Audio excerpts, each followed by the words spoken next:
नमोवा। ये जो क्रिएटर्स हैं, इनके बारे में मुझे आपको बताने की आवश्यकता नहीं है, ये आप बहुत अच्छे से इनके बारे में परिचित होंगे और मैं इनका नाम नहीं ले रहा हूँ। सेंसरशिप इश्यूज़ हैं उसके वजह से कि क्योंकि ये जो वीडियो है वो आप तक पहुँचना बहुत इम्पोर्टेंट है। तो सेंसरशिप की वजह से अगर इसमें कुछ ऑब्जेक्शंस लग गए तो दिक्कत हो जाएगी, क्योंकि मैं जो बोलना चाह रहा हूँ, मैं जो बताना चाह रहा हूँ वो बड़ा इम्पोर्टेंट है।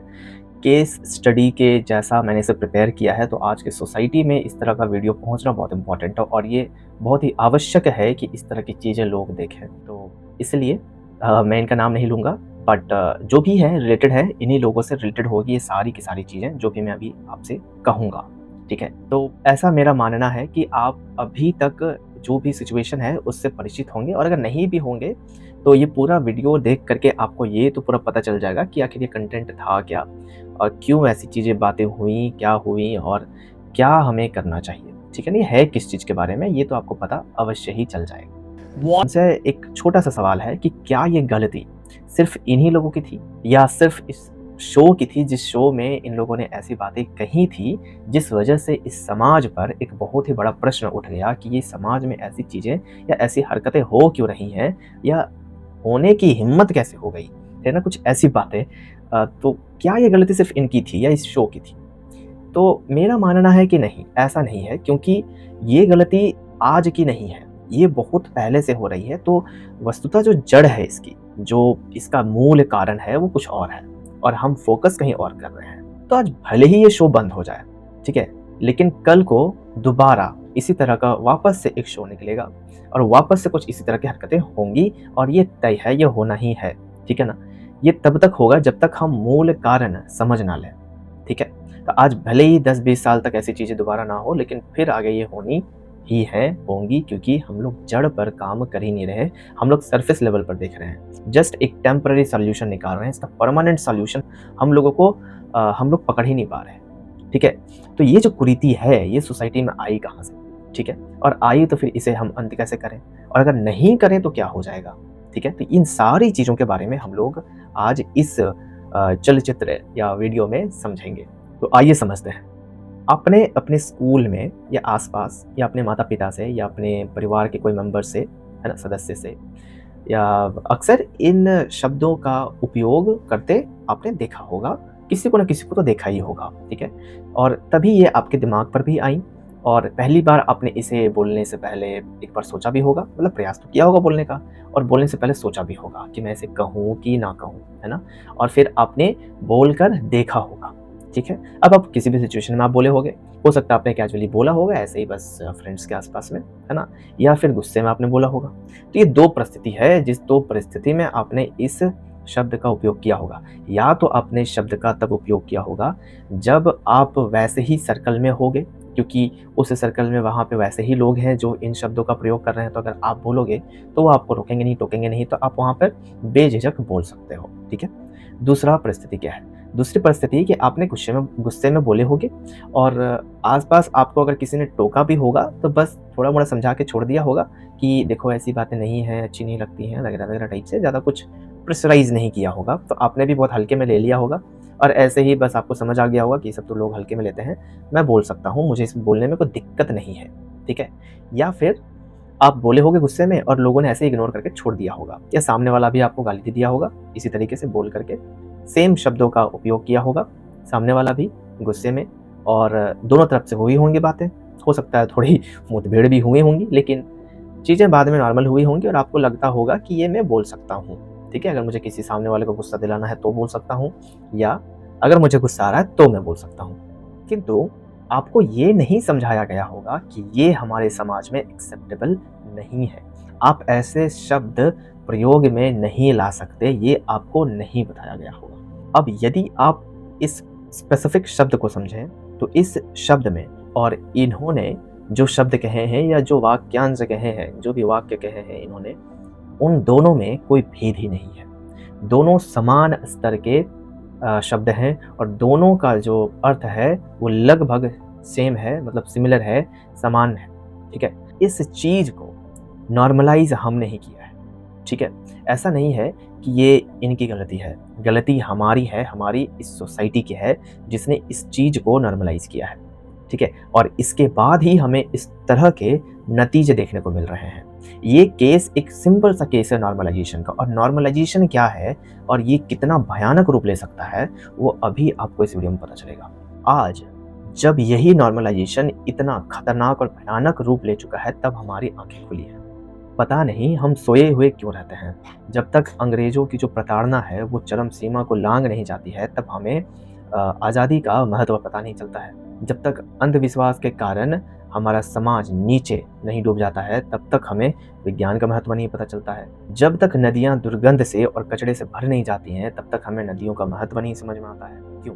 मतलब क्यों इतनी गहरी नींद में सोए रहते हैं? ये आवाज़ हमारी सोसाइटी में अभी क्यों उठ रही है, जबकि इसे बहुत पहले ही उठ जाना चाहिए था। ये बहुत पहले से ही हमारे समाज में, हमारे सोसाइटी में मौजूद है। उत्तर बहुत ही सरल है, क्योंकि हम खुद ऐसे बन चुके हैं और अपने बच्चों को भी हम ऐसे ही बना रहे हैं। आगे आने वाली जो पीढ़ी है, जो जनरेशन है, उसे भी हम ऐसा ही सीख दे रहे हैं और ऐसा ही बना रहे हैं। हमारे बच्चे जब ऐसी चीज़ें बोलते हैं तो हम उन्हें रोकते हैं, टोकते हैं कि ऐसे मत बोलो। किंतु जब बात हमारे ऊपर आती है तो हम खुद ही उन सारे शब्दों का प्रयोग करते हैं और ज़रा भी नहीं हिचकिचाते बोलते वक़्त। क्यों? बच्चों की जो पहली प्रेरणा होते हैं वो माता-पिता होते हैं। दूसरी प्रेरणा जो होते हैं वो गुरु होते हैं, और जो तीसरी प्रेरणा होती है वो उसका लक्ष्य होता है। अब अगर पहली और दूसरी मोटिवेशन, जो कि सबसे स्ट्रॉन्ग और बेसिक मोटिवेशन है, अगर वही इस तरह की चीज़ें करने लग जाएँ, तो बच्चों में क्या संस्कार बिल्ड होगा? वो तो करेंगे ही ना ऐसी हरकतें, और करेंगे फिर आगे जाकर के कुछ ऐसे ही हमें चीज़ें देखने को मिलेंगी। तो आप अपने नेक्स्ट जनरेशन से क्या उम्मीद रखते हो? इसके अलावा और कुछ उम्मीद नहीं रख सकते आप। आप जैसा बीज बोओगे, आप जैसा उसका देखभाल करोगे, वैसा ही वृक्ष निकलेगा और वैसा ही फल आपको मिलेगा। यदि कोई आपको ऐसे शब्द कहता है, तो ये सीधा उसके माता-पिता के आचरण और संस्कार को इंगित करता है या संबोधित करता है। गलती उसकी नहीं होती है, क्योंकि उसे उसी तरह का संस्कार मिला है। गलती होती है उसके माता-पिता की, उसके आस-पास जो समाज है उसकी, जिन्होंने उस तरह का संस्कार उसके अंदर बिल्ड किया, जो उस तरह की चीज़ें उसे सिखाई, उस तरह के शब्द उन्हें सिखाए। क्योंकि शब्द जो होता है वो समाज के भीतर होता है, कि समाज जैसा शब्द प्रयोग, जैसी शब्दावली वो प्रयोग करता है, वैसा ही शब्द वैसे समझता है। हम कुछ भी क्यों नहीं बोलने लग जाते हैं? इडिंग, बिडिंग, तिडिंग कुछ भी तो बोल सकते थे, लेकिन हम वही क्यों बोलते हैं जो हमें बोलना चाहिए? क्योंकि उससे एक भाव जुड़ा हुआ होता है, उन शब्दों से एक भाव जुड़ा हुआ होता है, और उन भावों को जो जो व्यक्त करता है वो समाज ही है, जो हमें सिखाता है कि कौन से शब्द से क्या भाव जुड़ा है। तो इस तरह के शब्द यदि आते हैं समाज के अंदर, तो पूरी की पूरी जो गलती होती है वो समाज की होती है, माता-पिता की होती है, गुरु की होती है। हमारे परंपरा में अपनी पत्नी स्वमाता, यानी जिस माता ने आपको जन्म दिया है, ऐसे तो हमारे टोटल देखा जाए तो 7 प्रकार की माँ होती हैं, लेकिन मैं स्वमाता की बात कर रहा हूँ, जिस माता ने आपको जन्म दिया है, स्वमाता। और जो रोगी होती है, रोगी स्त्री है कोई, तो वो। तो इसके अलावा किसी और स्त्री के पैरों को छूकर प्रणाम करने का भी विधान नहीं है, ठीक है? अब ऐसा ये नहीं है कि ये कोई अछूत वाली चीज़ है, या ऐसा करने से कुछ पाप चढ़ जाएगा, नहीं, ऐसा क्यों नहीं है? कारण है एक सिंपल सा कंसेप्ट, वो है नॉर्मलाइजेशन, या हम इसको बोल सकते हैं एक्सेसिव नॉर्मलाइजेशन, ठीक है? तो आज अगर पैरों को टच करना नॉर्मल हो गया या नॉर्मल है, तो आगे हाथों को पकड़ना भी नॉर्मल होगा। हाथों को पकड़ना अगर नॉर्मल हो जाएगा, तो फिर कंधों को छूना भी नॉर्मल हो जाएगा, और यदि कंधों को छूना भी नॉर्मल हो गया, तो फिर चेहरा, फिर कोई भी अंग को छूना भी नॉर्मल हो जाएगा, ठीक है? शरीर को छूना भी नॉर्मल हो जाएगा, और वैसे विचार जो नहीं आने चाहिए थे, उन विचारों का आना भी नॉर्मल हो जाएगा। सब कुछ नॉर्मल हो जाएगा, और ये एक बहुत बड़ा एग्जाम्पल है नॉर्मलाइजेशन का, जिसे हमने आज तक इस कल्चर में समेट कर रखा था, लेकिन आज वेस्टर्नाइजेशन की वजह से ये सारी की सारी चीज़ें एकदम पानी में बिखर गई हैं। इस चीज़ को रोकने के लिए हमने नियम पहले से बनाए हुए थे, लेकिन इन नियमों को तोड़ा गया, उल्लंघन किया गया, और आज हम खुद ही अपने सोसाइटी में इन सारी चीज़ों को झेल रहे हैं। आप खुद इस बारे में सोचिए ना, जहाँ पहले भाभी माँ कहा जाता था, आज माँ को हटाकर सिर्फ भाभी कह रहे हैं, है ना? जहाँ पहले विचार में भाभी को माँ के समान देखा जाता था, आज वही विचार बदलकर कुछ और हो गए हैं। गलती किसकी है? हमारी है। ऐसे कुवचनों के लिए भी नियम थे। हमारे अंदर स्त्री के प्रति जो इज्जत है, जो जो भी सम्मान है वो कब आएगी? जब हम किसी के माता की इज़्ज़त ना करें तब, उनकी इज़्ज़त करेंगे तब तो आएगी। किसी की बहन की इज़्ज़त ना करें, तो फिर कैसे आएगी? नहीं आ सकती है। गुस्से को दिखाने के और भी तरीके होते हैं, और भी शब्द होते हैं, आप उनका प्रयोग क्यों नहीं करते? क्यों आपको इसे ही प्रयोग में लाना है? देखिए, महाभारत में भी एक प्रसंग आता है, वहाँ पे भी जब कृष्णा अर्थात द्रौपदी का चीरहरण हो रहा था और दुशासन ने उसे गंदे शब्द कहे थे, तब भीम ने गुस्से में क्या कहा था? भीम ने प्रतिज्ञा ली थी कि आज तक ऐसे शब्द ना किसी ने कहे थे और ना ही आज के बाद कोई कह पाएगा। मैं जब तक इसका छाती चीर कर इसके खून को नहीं पीऊँगा, इसके रक्त को नहीं पीऊँगा, तब तक मैं मृत्यु को प्राप्त नहीं होऊँगा। इस लेवल का क्रोध था भीम का, किंतु उसने गलत शब्द का प्रयोग नहीं किया था। चाहते तो वो भी गलत शब्द का प्रयोग कर सकते थे, बोल सकते थे, उस्का सकते थे, किंतु उन्होंने नहीं किया। और जब उन्होंने कभी तोड़ा भी था, कहा भी था अपने भाइयों को, तो उनके जो भाई थे, अर्जुन थे, उन्होंने उसे समझाया कि ऐसे अब्यूज़िव वर्ड्स, ऐसे शब्दों का प्रयोग नहीं करना चाहिए। तो ऐसी हमारी परिस्थिति थी कि हम ऐसे शब्दों को कहीं भी प्रयोग में नहीं ला सकते थे। तो ये सारी चीज़ें पहले से ही एग्ज़िस्ट कर रही हैं। विदुर ने भी अब्यूज़िव वर्ड्स के विरोध में बहुत कुछ कहा है। अगर इन सारी चीज़ों को नहीं रोका गया तो क्या होगा? एक बर्तन में यदि पीने योग्य पानी है और उसमें एक बूंद नाले का पानी डाल दिया जाए तो वो पानी अब पीने योग्य नहीं रह जाएगा। ऐसा ही कुछ ऐसे शब्द हमारे जीवन में करते हैं। हमें अपने शब्द ध्यान से कहने चाहिए कि हम क्या कह रहे हैं, किसे कह रहे हैं, क्यों कह रहे हैं और कहाँ कह रहे हैं। विदुर कहते हैं दुशासन को कि क्या तुम देख नहीं पा रहे हो? इस तरह के शब्द कहकर तुम खुद अपने जाल में फंस रहे हो।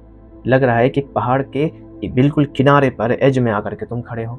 एक मृग अर्थात एक डियर के भांति एक शेर को उसका रहे हो। ऐसा लग रहा है जैसे कि एक जहरीला सर्प तुम्हें डसने को आ रहा है। किसी को भी इस तरह के शब्द प्रयोग में नहीं लाने चाहिए। वेद भी इसकी निंदा और खंडन करते हैं। ऐसे शब्द का प्रयोग करने वाले लोग कुत्ते और नीच पशु के समान भी नहीं समझे जाते।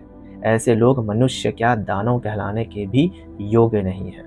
जब एक बकरा हुक निगल जाता है, हुक मछली वाली जो हुक होती है वो हुक निकल जाता है और कोई उसे निकालने का प्रयास करे तो उस हुक के साथ उस बकरे की जिह्वा और उसकी गर्दन ही बाहर निकल आती है। तो ऐसे शब्द को बोल करके खुद के गले में ऐसा हुक मत निगलो। तो ये तो विदुर के वचन थे। ऐसे शब्द हमारे सोसाइटी को पीछे धकेल कर ले जाएंगे। इसे रोकने के लिए सबसे सरल उपाय है कि शुरुआत हम खुद से करें। जब आप सही रहेंगे तो आपका वातावरण भी सही रहेगा। जब ऐसे शब्द प्रयोग करने से सामने वाले को ये एहसास होने लग जाएगा कि मुझे सिर्फ नफरत करते हैं लोग ऐसे शब्दों से बोल करके, ये सोसाइटी मुझे सपोर्ट नहीं करने वाली है, ठीक है?